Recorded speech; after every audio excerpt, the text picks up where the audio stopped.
All right, everybody, we are back again for season 2 of the Coach's Compass. Again, don't remember what episode it is because we just continue to roll. We just continue to bring on cool guests from all across the world. Remember, it's Coach Coop. My boy, Coach Jay, again, can't be with us tonight just because he's got junior practice and the timing is just all over the place with us right now because we both are retired. We're both trying to figure out what we're doing on the other side of life.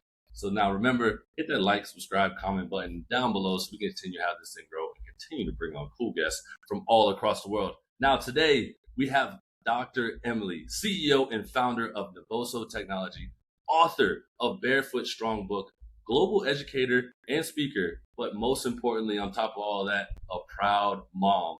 Dr. Emily, thank you and welcome to the Coach's Compass. Thank you so much. I am excited to have a chat with you. Yes. So as we dive into this, what got you so adamant about foot health? Because I mean, if you talk to us, we're a lot of meatheads, right? A lot of strength and conditioning coaches do love to warm up. We do like to take care of our bodies, but there are parts that we skip. And a lot of parts that we do skip have to start all the way from the feet. What got you adamant about it, and why is the foot so important?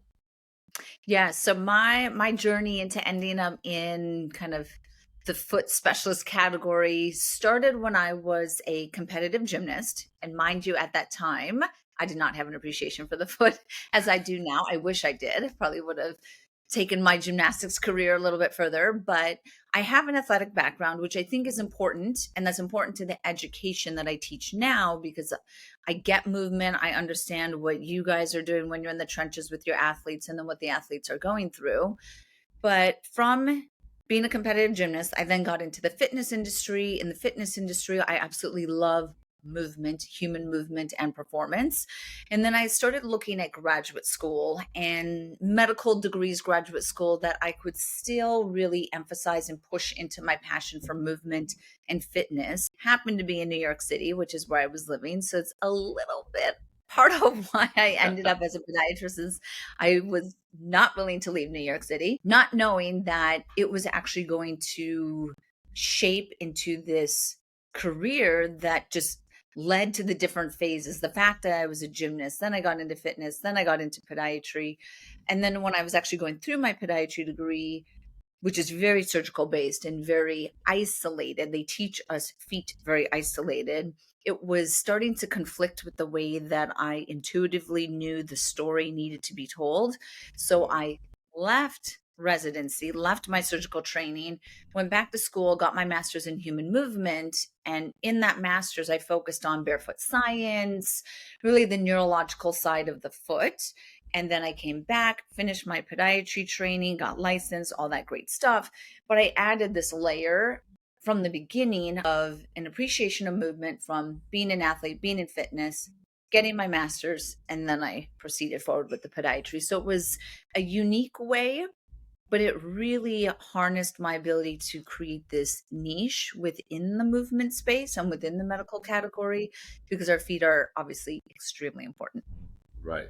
Was it tough to go back though to get your to get the master's in podiatry? Because after hearing what you said, there's such a huge push on getting surgeries and not some kind of goes against what you believed in with the foot. Was it hard to kind of go back and kind of sit in those classes, listen to the instructors and the teachers tell you these things, and you're kind of just I'm just going to go a complete opposite path of them? Was it conflicting? It is. And I learned very on, and I'm sure the listeners can make analogies with their own life and different experiences, is sometimes you're like, that's a test question. Like, that's how you answered on the test. And then this is reality. This is how I'm actually going to incorporate it with my patients or recommend, my approach to, let's say, plantar fasciitis or whatever it is. I take a very different approach. However, if I was sitting for my boards, I would know how to answer it because I would have to think the way that I was taught. But yes, it's very hard. When I left residency, I essentially burned a bridge. Theoretically almost burned a bridge. And then to get back into the residency training into the side that I had to, I spent $250,000 in student loans. I had to finish this education. Very expensive to go to medical school. Yes, probably even more expensive now that I was like, I have to get licensed. And then I did do surgery for 5 years out of residency. I think that's important because I do see patients now as a second opinion of the appropriateness of doing surgery. So I have that lens. I can think like a surgeon because I was trained to. And then Mhm. I flip and I think more like a functional podiatrist or regenerative podiatrist, which is more of how I approach patients now. But yes, but it's just an example of don't fully burn a bridge, but listen to your gut and follow really where you know you're meant to be, even if it's a zig and a zag. Right.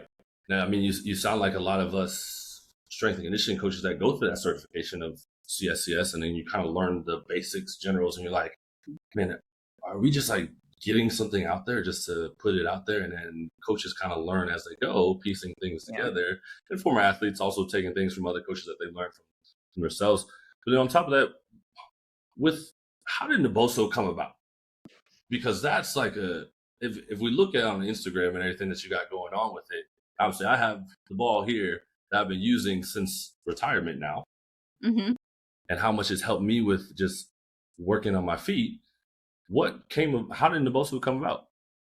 Yeah. So for the listeners, if they're like, what is Naboso? Naboso is a sensory based product line. You have a neural ball. I have a different color of our neural ball. And all of the products are covered with these tiny little pyramids, these tiny little textures or triangles that are stimulating the nerves in the bottom of the feet and the palm of the hand. So they are very good for building foot awareness, foot strength, foot recovery, hand recovery, body perception.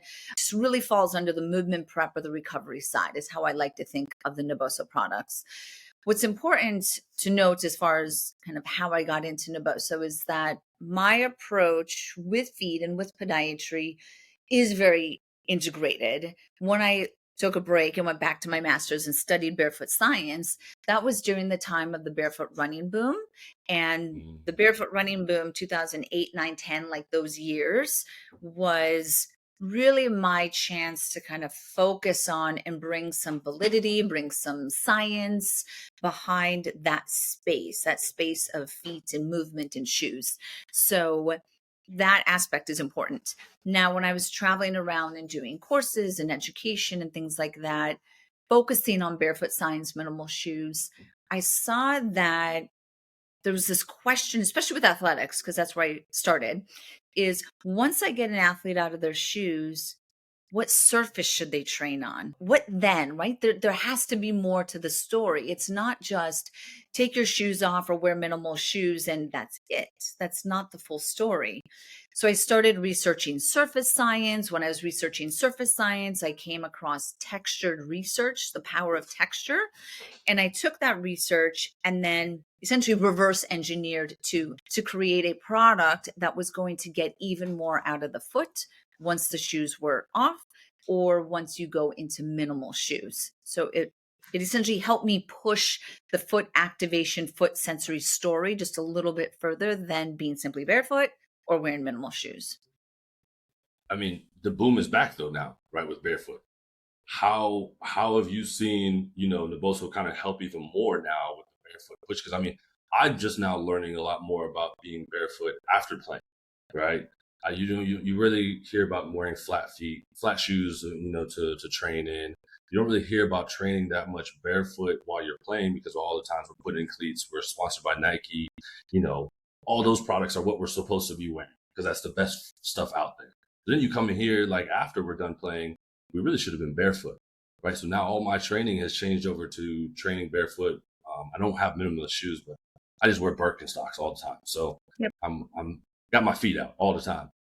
How has Naboso helped, and how have you also helped athletes realize that being barefoot is actually the proper way to train?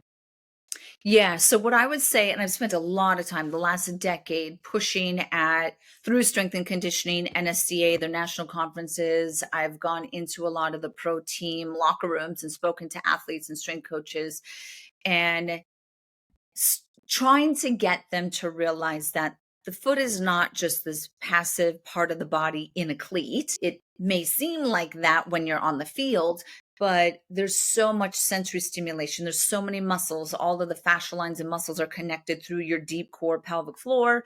So if you want strong hips and glutes, you got to think about the feet, the toes, the intrinsics, just the whole aspect of what the foot is doing. So first step would be just appreciate that connection. Second one would be, let's say football, it's a shod sport, just like a lot of sports are shod, meaning wearing some sort of shoes. But what could you do before the athlete gets into the shoes? We could activate the foot. You could activate the digits, the intrinsics, wake up the foot with the pelvic floor. So that's a way. Or you could say, what am I going to do at the end of the game or at the end of training when the athlete gets out of the shoes, out of the cleats, to then recover the feet, to release the feet, to essentially do the opposite of what a cleat does so that we can maintain their foundation, maintain the recovery, the strength, the agility of that part of the body because it is so influential. So using some of the different Naboso products, they're designed to be easily incorporated into the athlete's recovery, end of the day, before they put their shoes on, before they put their cleats on, etc.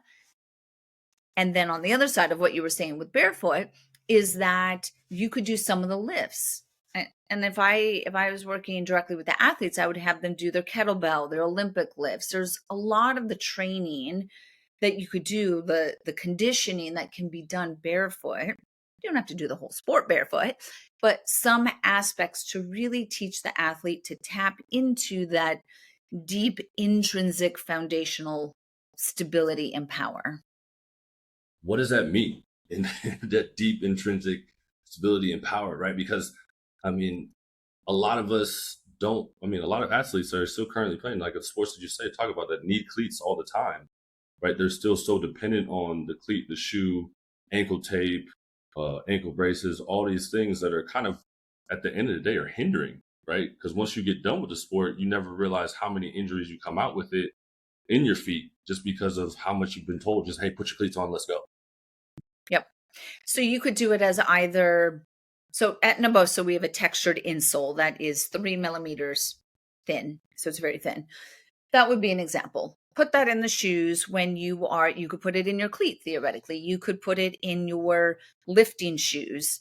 You could wear it around your day-to-day shoes. So you're just keeping the nerves in the feet awake and stimulated. That's an incredible way to do it.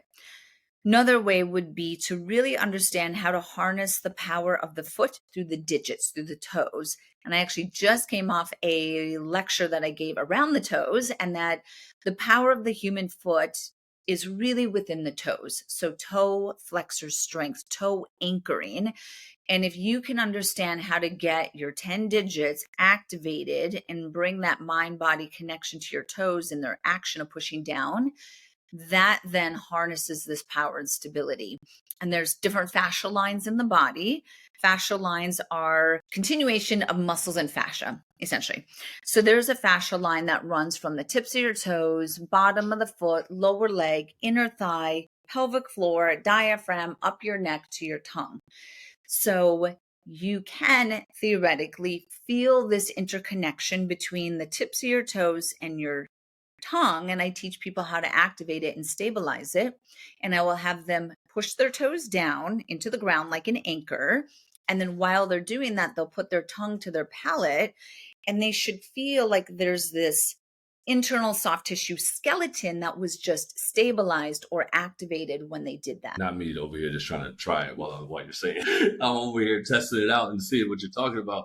But how hard is it to essentially get athletes, coaches, everything to buy into like what you're saying and preaching, and how much time you've actually spent studying it all and how much this can benefit them? Because, you know, a lot of them, I mean, there's always the skeptics on every side of everything. How is it to get coaches and whatnot to get into it? So one, this is very much evidence-based. There's a lot of research around the connection of the feet with the pelvic floor, with the diaphragm, et cetera, through these fascia lines. There's a lot of research of just barefoot conditioning in athletes, and then they trend it out and look at decreased injury risk. There's research studies showing foot intrinsic, so the small muscles in the feet, and how that correlates to arch height, foot stability, things like that. So it's definitely research-based. Now, next level of that would be that you feel it yourself. You feel it yourself, and you would essentially experience it, you, the coach, would experience it. And then you feel the connection, you translate that to your athlete, and then athlete feels it. So it's very experiential, and you can connect to it once you understand how to harness that power. I often make kind of the analogy of activating or cueing the foot for an athlete is literally the same as cueing breath work or breathing. Like you're cueing the athlete to breathe somehow, right? Exhale here. Usually it's typically the exhale that's focused on, but exhale when you're coming up from a squat or you're doing a jerk or a snatch or something like that, that a foot cue is just as natural or innate as the way in which we breathe. Where's Dr. Emily going with all of this? Like where do you see yourself, going with Naboso and talking about foot health and being barefoot? I mean, you've been in the industry for 10 plus years now. Where do we continue to go? What's the trajectory? Like, what do you want to accomplish in this field? I mean, I have another book that's coming out. Okay. So that is something, the way that I look at it is I want barefoot science, or the sensory side of the foot, to be just this well accepted methodology for enhancing athletic performance and preventing injury, or really supporting movement longevity, because that's the other side of what I do, not necessarily in athletics, but outside of it, is that people start to say, yes, the foot is the sensory gateway. Texture, such as what Naboso is, I want texture to be a well accepted, known, consistent stimuli that people bring to the foot, similar to vibration training. So if you've ever seen the whole body vibration platforms, Power Plate is an example of one. Mm-hmm. Vibration is a well accepted neurostimulus. And that neurostimulus is, people know, they know how to utilize it. It's literally in every pro team locker room, and they understand how to use it. Texture is essentially stimulating another mechanoceptor that is in our feet and in our hands, and it's actually a similar stimulus as vibration. So I want it to have that same power. Do you think it's going to have that power? And if you had to tell like a team, what kind of floors to use in their training facility, or what kind of textures to kind of get, because obviously you talk about the pyramids that you have on the balls and in the soles of the shoes and in socks, what kind of stuff would you also like encourage them to get, for training floors for their athletes to train on, or even just the carpets in the locker room for them to walk along? Just different things that I think of. Yeah. So looking at the foot and the foot ground relationship and just every aspect of it does make people think twice as far as the flooring, or the surfaces that athletes are training on. Actually, the surfaces of the fields and the courts that we're moving on, all of that can theoretically be tuned into how your nervous system responds to surfaces. Indoor tracks, as an example, are actually tuned. And this is based off of what's called the muscle tuning theory, that impact forces are vibrations, and vibrations have a certain frequency. That's a vibration platform. There's certain frequencies that people will use, and they'll actually design indoor tracks very intelligently so that it's tuned to optimize the runner and the foot contact.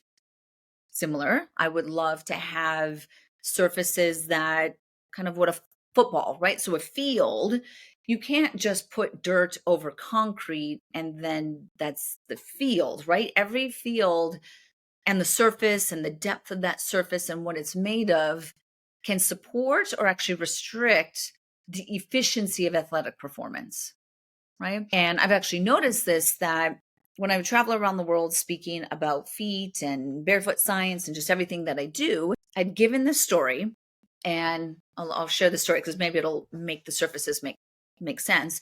But there is this anticipatory response between our feet and our nervous system as we're striking the ground. Okay. And it's based off of prior experiences. So you essentially start to anticipate the hardness of the ground, the vibration, just your whole experience as your foot contacts the ground starts to become anticipatory. You anticipate it. Okay.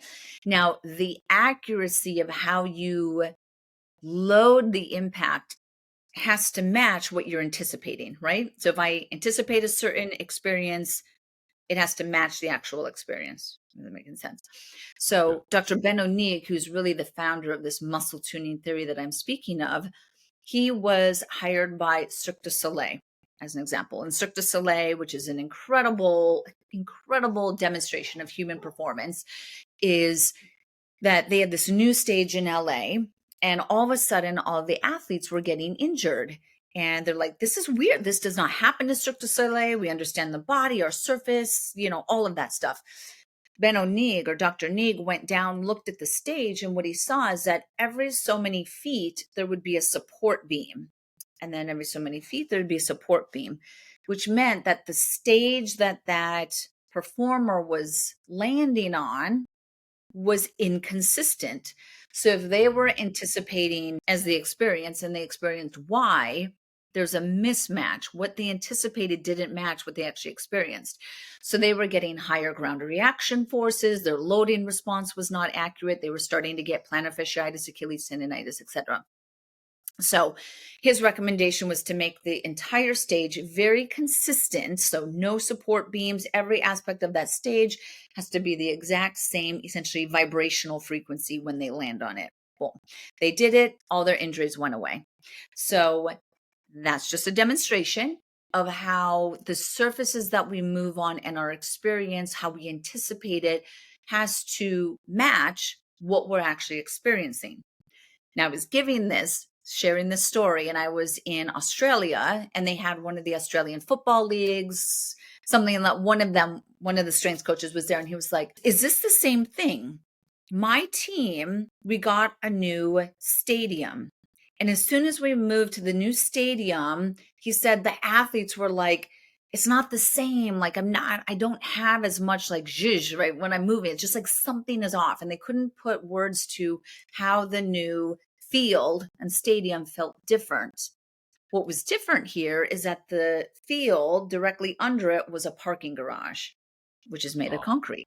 So he was like, does that make sense? And I said, absolutely. Concrete does not vibrate, right? So this is just an example of thinking. When we think about athletic performance, we have to bring it even further into this neurological experience that is happening with the surface and the foot and that surface. Honestly, that's why when the Olympics come up, we just had the Olympics, they're there for several weeks before because they're right. all training on a new field so everyone is essentially tuning their nervous system to that new field, right? It makes sense. It all kind of starts to make sense now, especially like if I think back to my time when I was training for the NFL and working for the 40 and all this stuff, and the coach would always ask us, "Hey, what is your surface like? Are we on natural grass? Are we on turf? Is it newer turf, older turf? All these things." And you're thinking about it, and you're like, "Why? What is this? Why does this matter?" Like back then. Now you think about it now, and you're like, "Man, the surfaces do come into a huge play. Even like when you get a new turf in a field." You can tell a lot of athletes that come off of injuries because it hasn't been used or anything like that, and it's not, it doesn't have the wear and tear on it, and there's always those common soft tissue injuries that you have. Whereas if you see on natural grass, it's a little less of that. So it does come into play thinking about these different surfaces. So it's awesome to hear it from your side because you have a lot of science behind it. For us, like when I heard about it back then, it was like, Coach, what are you talking about? Like, it's just a surface. I'll just run on it. Yeah. So that's awesome. There's a lot of intuitive stuff of what I've found just in my career and traveling and teaching. And I'm talking about the foot and the barefoot. So, and movement, bare feet, sensory, fascia, all of that is innate and intuitive. So people naturally gravitate to what feels natural, what feels good, what feels efficient, what feels more effortless. So just from my experience, a lot of people have said things like that they notice a difference in the surface, but they might not understand the science behind it because intuitively we move towards what feeds more efficient movement. And I'm just giving science to what people intuitively know is natural anyway. Right. I mean, we all love the science behind it, especially as strength conditioning coaches that love all the little data-driven parts of things. But Dr. Emily, before we get out of here, I've got a question for you from one of our former guests that came on. Now, the question was, if you were to go to dinner and you had to pick 3 guests, any guests you want to come with you, who would it be? Oh my goodness, who was this guest? So I would say Dr. Benonig. He was one of the researchers that I just mentioned. He was very influential in my career. So I absolutely love him. I would say Dr. Perry Nicholson, who is someone who he founded Stop Chasing Pain. I don't know if you have heard of him or any of the listeners have heard of him. You definitely want to check out his work. He's kind of a rebel in the chiropractic space, but he Okay. definitely inspired my work and pushed those boundaries. And then for the third person, I mean, I will say just because of having seen her recently is Simone Biles. And then I'll just have Simone Biles Okay. just so I I love can it. do props to how legendary she is in her athletic performance. We got a little The, science, we got a rebel, and we got someone who's just defied gymnastics history. yes, that is awesome. So what would be one question you would want us to ask our next guest that comes up? Yes. So what I would say is based off of your physicality, so either your fitness, your health, your athletic performance, something that you would want to tell your younger self, like either advice or something that you wish you knew when you were What younger. what would you tell your younger self, or advice you would give your younger self? I mean, one, I would teach myself how to activate my pelvic floor and my feet when I was a gymnast. So I did that beam even better. But yeah, it's so funny that gymnastics is a fascial based sport. So it's based off of tensegrity and being able to control every inch of your body through just myofascial isometric contractions. That it's fascinating that they have never, I don't recall ever speaking about the pelvic floor and how to harness that, or with your toes and your toe intrinsics. So it's really, really interesting what we now know about the human body and the fascial system that we didn't know. Mind you, I was a gymnast 30 years ago. So Yeah, it was a while. But yeah, I wish that I had known that just so that I could harness even more control. Because now when I do aerials, which is how I train my body through aerials, is I'm able to harness more strength than when I was a competitive gymnast. And I wish I knew that concept. love it. I'm definitely going to ask our next guest that comes on what it is all about. All right, so thank you, Dr. Emily, for being here today. Thank you for your time. Thank you for all the knowledge, Yes. especially all our guests out there. Make sure you check out Naboso. I've been using it myself since I retired. It's been helping me a lot, especially with my working out and being barefoot and just the retirement life with all the injuries I've had and all that. So, Dr. Emily, thank you for your time. Thank you so much. And we're out.